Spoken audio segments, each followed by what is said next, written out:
Hello friends, एक बार फिर से आप सभी का स्वागत है ऑलिवर और मॉली के चैनल में।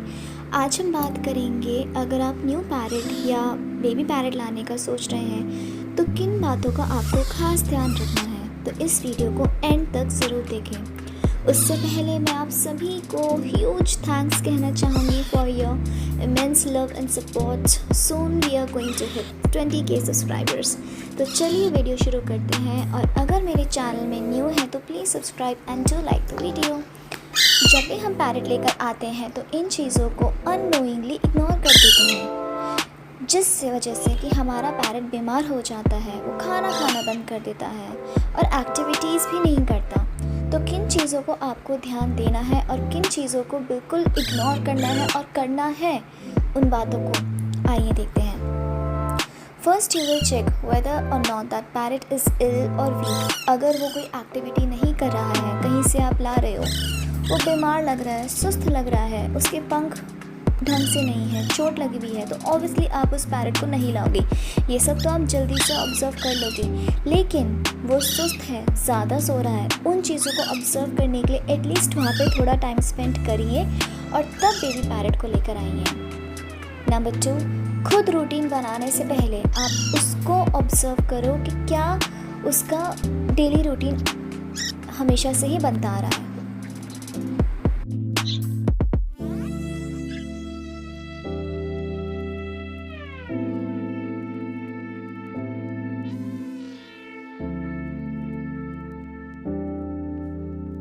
नंबर 3, जब भी आप बेबी पैरेट लाएं तो ये ना समझे कि हाँ हम बेबी पैरेट को लाएंगे, उसको बड़ा करेंगे और फिर उसको फ्री कर देंगे। गाइस, डोंट डू दैट, क्योंकि उसको हमेशा से हैबिट होती है ऑब्जर्वेशन में रहने की। उसको हैबिट होती है कि उसको कोई हैंड टेम करे। इंसानों की उसको आदत हो जाती है। आप उसको फ्री करोगे, फिर वो करके दिन किसी और पर्सन के पास चला जाएगा, एंड हू नोस कि वो उसको ढंग से रख रहा है या नहीं। कोई सेकंड पर्सन उसको इतने अच्छे से देखभाल कर रहा है या नहीं जितने अच्छे से आपने देखभाल करी।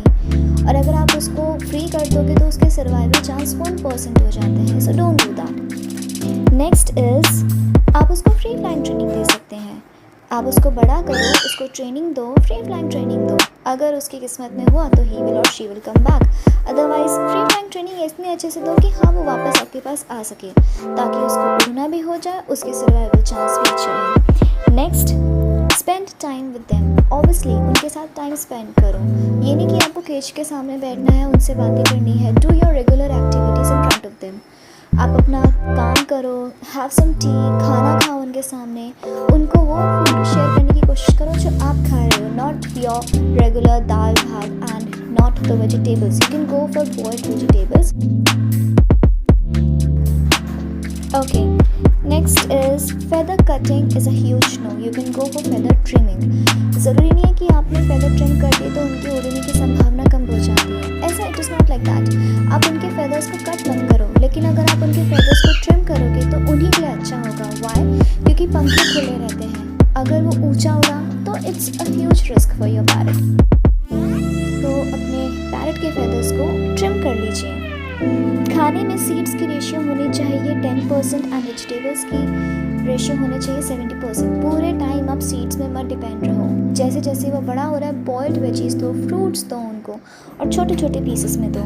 नंबर 8, सभी फैमिली मेम्बर्स के साथ उनको बॉन्ड करवाओ। Let's suppose you are going out somewhere for few days, तो आपकी पैरेट किसके पास रहेगा? किसी फैमिली मेम्बर के पास। और अगर उनसे जाने का ही नहीं, उनको पहचाने का ही नहीं, तो वो कैसे रह पाएगा? बीमार हो जाएगा, ही और शी विल मिस यू। तो अपनी सभी फैमिली मेम्बर्स के साथ उनको बॉन्ड करवाओ। लास्ट इज़, मैंने जो बहुत बड़ी गलती करी थी, आपको यही सजेस्ट करना चाहूँगी, please don't keep your parrots outside the cage for the longer duration. मैंने यही बहुत मिस्टेक करी, बहुत बड़ी मिस्टेक करी। अपने पैरेट को मैंने एटलीस्ट 5 to 6 आवर्स बाहर रखा केज के। अब वो इतना स्टबन हो चुका है कि इसको अगर मैं शाम के समय भी केज में रखती हूँ सोने के लिए तो वो तहलका मचा देता है, बहुत शोर करता है। अभी भी मैं रिकॉर्डिंग कर रही हूँ, यू कैन हेयर दैट उसकी पीछे से आवाज़ कितनी ज़्यादा लाउड है। बेबी अलेक्जेंडर पैरेट इतना छोटा होकर भी इतना ज़्यादा शोर कर रहा है। तो प्लीज़ अपने बेबी पैरेट को या फिर अपने पैरेट को केज के बाहर ज़्यादा समय तक मत रखें। सिर्फ 2 आवर्स ये सफिशिएंट है। उनको बाहर रखो, लेकिन वो 2 आवर्स जब आप उनको बाहर रख रहे हो, क्वालिटी टाइम दो, क्वांटिटी टाइम नहीं। मैंने क्या किया था, मैंने क्वांटिटी टाइम दिया, 5 to 6 आवर्स उसको अपने सामने नहीं रखा, मैं बाहर चली जाती थी अपने काम से। लेकिन आप 2 आवर्स रखो या 30 मिनट्स भी रखो, पर वो टाइम आप अपने पैरेट के साथ स्पेंड करो। So this is my only tip for you. Okay, so see you in the next video. Please like and subscribe if you like this video. I'll see you guys the next time.